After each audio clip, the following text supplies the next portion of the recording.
In his video, Why the Left Will Win, Oliver Thorne constructs an argument about left-right political interactions, concluding that the left will win, or at least never be defeated.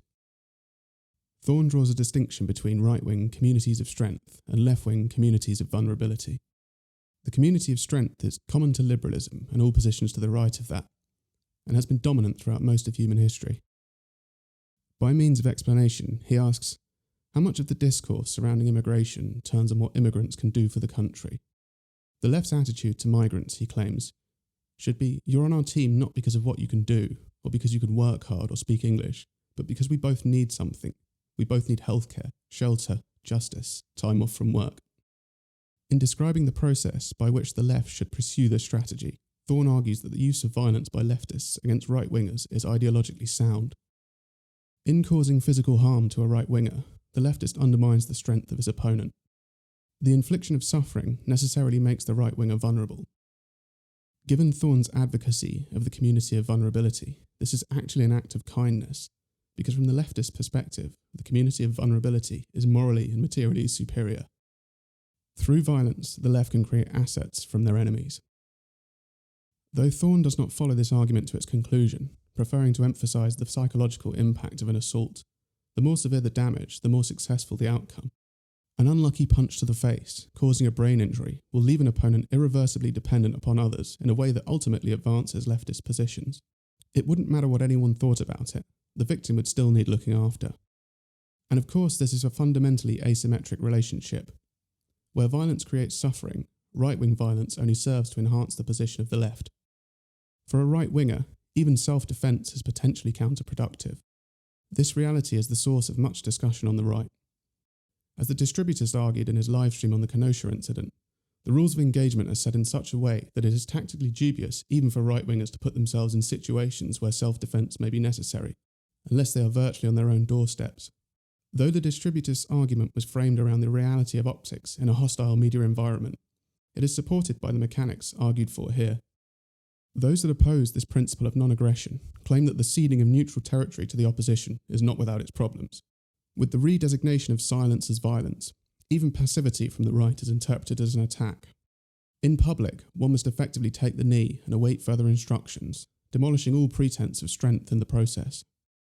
Whatever one's views of the moral justification for the wave of left-wing violence that has swept across the US this year, the material results are undeniable. The destruction of small businesses and local economies will increase dependency, and the added strain on critical services will result in worse outcomes for anyone unlucky enough to experience an emergency. Those on the cusp will fall into the embrace of the welfare state, expanding the community of vulnerability. Pulling the strings, the chateau generals of the liberal elite have avoided the carnage, knowing that a forceful response from the military to prevent such chaos is precisely the sort of engagement the left desires. 2020 has been a ruthless expression of Alinsky's 10th rule for radicals: push a negative until it becomes a positive. Thorne recognises that this process is accelerating. More and more people are vulnerable. Communities of strength can't cut it anymore. It's our vulnerabilities that make us beautiful. This acceleration is a function of technological progress. When machines take the load, muscles atrophy, and the diseases of hyperabundance permeate society.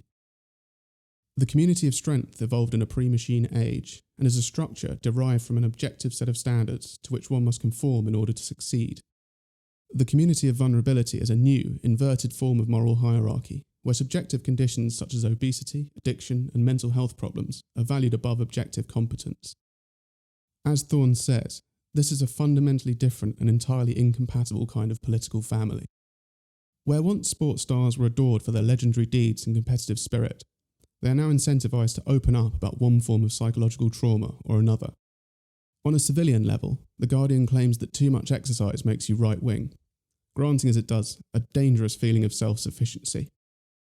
This process is amplified through the atomization of social media, which induces novel paths to status, increasingly sought through one's ability to signal suffering. This new environment fosters what the evolutionary psychologist Gad Saad calls collective Munchausen syndrome, the hyperinflation of victimhood. Thorne senses the implication of this problem, the destabilization of the coalition, citing his opposition to the so-called oppression Olympics. What is particularly interesting about Thorne's argument is that it reflects a position from the very opposite side of the political spectrum.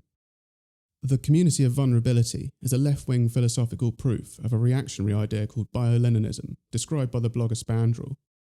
The genius of Leninism was in building a ruling class from scratch and making it cohesive by explicitly choosing people from low-status groups. The modern left has access to every minority on earth. Whilst the Russian and Chinese revolutions were formulated on class struggle, in the West this failed. At the conclusion of The Proud Tower, her account of the prelude to the First World War, the historian Barbara Tuchman describes the disappointment felt by bourgeois leftists as the working man, when presented with a choice of class war or world war, chose the latter. There was no dissent, no strike, no protest, no hesitation to shoulder a rifle against fellow workers from another land. When the call came, the worker, whom Marx declared to have no fatherland, identified himself with country, not class. The force of his antagonism, which was supposed to topple capitalism, found a better target in the foreigner. The working class went to war willingly, even eagerly, like the middle class, like the upper class, like the species. This betrayal has never been forgiven, and is acutely manifested in the utter hostility expressed toward working class deplorables today.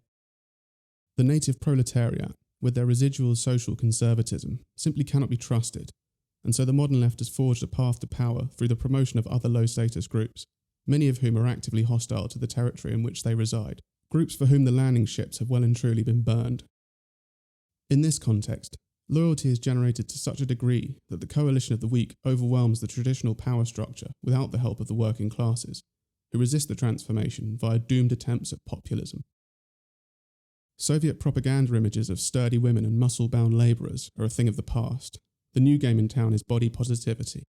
In the words of Thorne, vulnerability is the beginning of true solidarity, a phrase that wouldn't look out of place above the entrance to the Ministry of Truth. Of course, the brand of the left is powerlessness, and so the extent of the victory can never be admitted.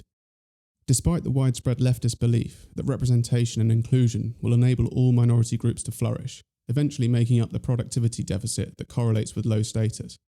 In actuality, the mechanism of power demands the opposite. Successful minorities are eyed with suspicion and eventually ejected from the bio-Leninist coalition as they come into conflict with more favoured groups in the victim hierarchy. Equality is strategy masquerading as ethics. Never forget that the symbol of the Fabian society is a wolf in sheep's clothing. The internecine turf war between second-wave feminists and trans women demonstrates this neatly, as does the statement by Damon Young of The Root that straight black men are the white people of black people. The demand for oppression outstrips supply, and thus a constant process of redefinition must be maintained. Black Lives Matter becomes Black Trans Lives Matter. Once the macroaggression is legislated against, the microaggression is suddenly an existential threat. Silence becomes violence. And as we have seen, technology amplifies this effect. This is particularly apparent in the realm of healthcare. The health system has reduced infant mortality to a negligible rate, in essence removing human reproduction from the harsh process of natural selection. The system thus makes itself responsible for the treatment of a vast number of chronic and acute conditions that would, in a pre-industrial context, not occur. Substantial resources are also expended on those at the end of life by a combination of technological mastery and the Hippocratic Oath. The more we invest in healthcare, the more it costs. Once the technology exists, the ethics write themselves. All of these factors expand the community of vulnerability. As the system acquires more load, it must become more efficient in order to sustain itself. But if it promotes on the basis of something other than competence, as bio-Leninism does, then it faces the prospect of degradation. As I have argued above, there is a threshold within which this actually enhances the power of the left, as the increase in suffering produces a larger and more dependent community of vulnerability. But if the system degrades sufficiently, it will lose the ability to generate loyalty. There is a point at which relative status will be less attractive than basic material security. This is the prospective limit of the left's extension. The ability to generate loyalty depends upon the existence of a hierarchy within which unearned status can be bestowed.